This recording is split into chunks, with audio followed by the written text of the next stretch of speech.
కణకం. ఎంత అందమైన శబ్దం కదా. దీనికి ఎన్నో రూపాలున్నాయి, ఎన్నో అర్థాలు కూడా ఉన్నాయి. మొదటి అర్థం స్వర్ణం అంటే అర్థం సంపద.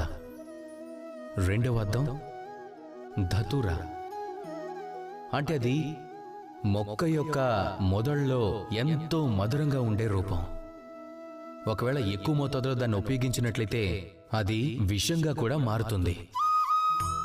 ఈ ధతురని మహాదేవుడి పూజలో కూడా ఉపయోగిస్తూ ఉంటారు. ఇప్పుడు ప్రశ్న ఏమిటంటే, స్వర్ణం అలాగే ధతుర ఈ రెండింటిలో ఉన్న సమానత్వాలు ఏమిటి? సమానత్వాలు ఏమిటంటే ఈ రెండు కూడా మనుషులను మత్తులో ముంచుతాయి.